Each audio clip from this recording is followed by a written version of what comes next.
आज की इस वीडियो में हम बात करने वाले हैं एक प्रोग्राम की। और हमारा जो प्रोग्राम होगा वो होगा कि एक नंबर है उसका पावर आपको कैलकुलेट करना है यूजिंग रिकर्जन। लेकिन उससे भी पहले मैं आपको थोड़ा सा रिवाइज करा देता हूँ कि मैंने लास्ट वाली वीडियो में क्या क्या डिस्कस किया था। मैंने लास्ट वाली वीडियो में बताया था कि रिकर्जन क्या होता है।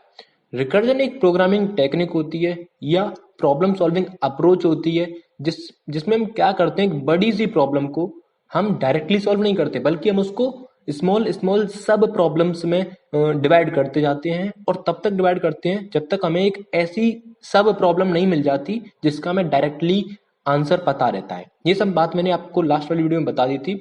दूसरा जो पॉइंट था वो ये था कि जो फंक्शन होता है, एक्चुअली रिकर्जन में होता क्या है, एक फंक्शन जो होता है वो किसी दूसरे फंक्शन को कॉल नहीं करता बल्कि वो अपने आप को ही कॉल करता है।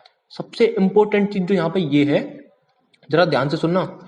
जो आपका फंक्शन है, जैसे कि आपका फैक्टोरियल फंक्शन है, ये अपने आप को कॉल करेगा दोबारा से। रिकर्जन के केस में रिकर्जन यही तो कहता है कि एक फंक्शन अपने आप को कॉल कर रहा है अगेन एंड अगेन। कब तक कर रहा है? जब तक उसको एक ऐसा केस नहीं मिल जाता जिसमें उसको डायरेक्टली सॉल्यूशन पता रहता है। अब बात आती है, एक यहाँ पे आपने ऑब्जर्व करा हो तो वो ये है कि जो फैक्टोरियल फंक्शन दोबारा से जब कॉल होगा तो वो अपने से छोटे इनपुट पर कॉल हो रहा है। यहाँ पर जो इनपुट था, लेट से x की वैल्यू मैंने 5 डाली, यहाँ पे 5 फैक्टोरियल में निकालना चाह रहा था, लेकिन इसने अपने आप को जब दोबारा कॉल किया तो इसने फैक्टोरियल ऑफ 4 पर कॉल किया। तो इसीलिए हम इसको क्या बोलते हैं कि ये अपने बड़ी सी प्रॉब्लम को छोटी छोटी सब प्रॉब्लम्स में डिवाइड कर देता है। तो यहाँ पे हुआ क्या, अब फैक्टोरियल 5 ना कॉल करके मैंने क्या कॉल कर लिया, फैक्टोरियल 4। उसके बाद मैं फैक्टोरियल 3 कॉल करूंगा। तो ये बस मैंने आपको सब कुछ बता दिया था लास्ट वाली वीडियो में। एक बार मैं कंक्लूड कर रहा हूँ जिससे आपको और अच्छे से क्लियर हो जाए जो आज का प्रोग्राम है उसको करने से पहले। उसके बाद मैंने आपको यहाँ पे एक एग्जांपल तो ये लिया ही था और ये आपको एक फ्लो चार्ट की हेल्प से पूरा दिखाया था कि कैसे क्या स्टेप जो है इस प्रोग्राम के बैकग्राउंड में चल रहे हैं इसको सॉल्व करने के लिए।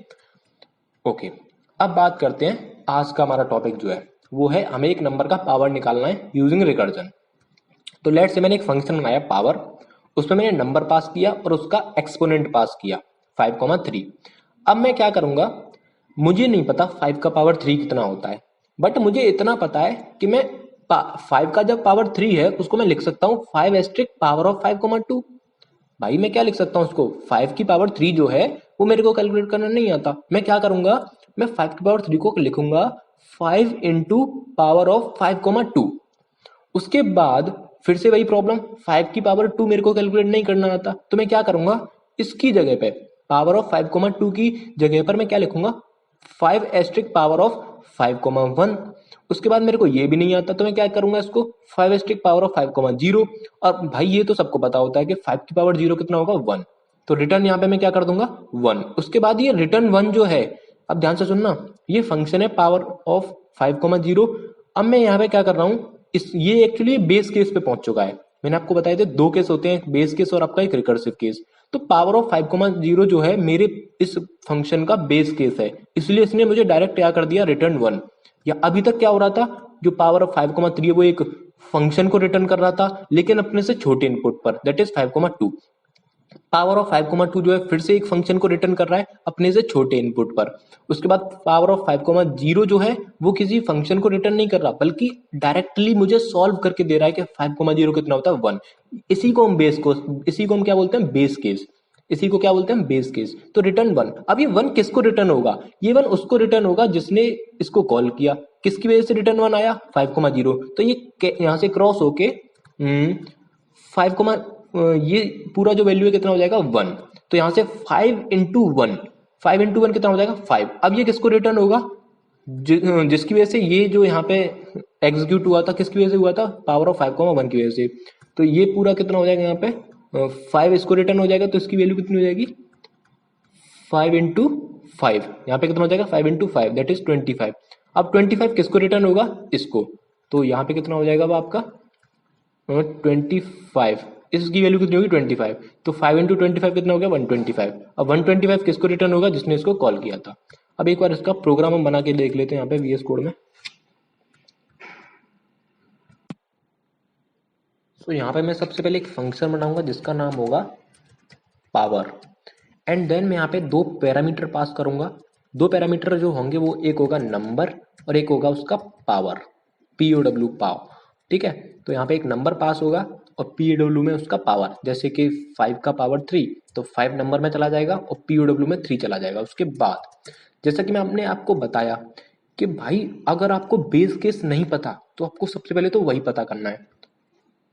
और जो हमारा बेस केस रहेगा इस फंक्शन में वो रहेगा if power is equal to zero. अगर किसी नंबर का पावर जीरो आपने दे दिया मुझे तो मैं क्या करूंगा, सिंपली रिटर्न कर दूंगा 1। बहुत ही सिंपल सा बेस केस है यहाँ पे। अगर पावर जो है नंबर का आपने मेरे को दे दिया जीरो तो मैं क्या कह दूंगा, 5 का पावर जीरो कितना होता है 1। लेकिन अगर आपने पावर मेरे को जीरो नहीं दिया तो मैं उसको सब प्रॉब्लम में डिवाइड कर दूंगा, एक बड़ी प्रॉब्लम को छोटी प्रॉब्लम में डिवाइड कर दूंगा, कुछ इस तरह से। मीन्स अगर मैं इसको दूसरी भाषा में बोलूं तो मैं ये बोलूंगा कि मैं अपने आप को ही कॉल करूंगा। ये फंक्शन ये कह रहा है कि अगर आपने मुझे पावर दे दी जीरो तो मैं आपको डायरेक्टली कैलकुलेट करके दे दूंगा। लेकिन अगर आपने पावर मेरे को दी बड़ी सी, लेट से 3 पावर दे दी आपने मुझे, 5 की पावर 3, तो मैं क्या करूंगा, मैं अपने आप को दोबारा कॉल करूंगा लेकिन स्मॉलर इनपुट पर कॉल करूंगा, कुछ इस तरह से।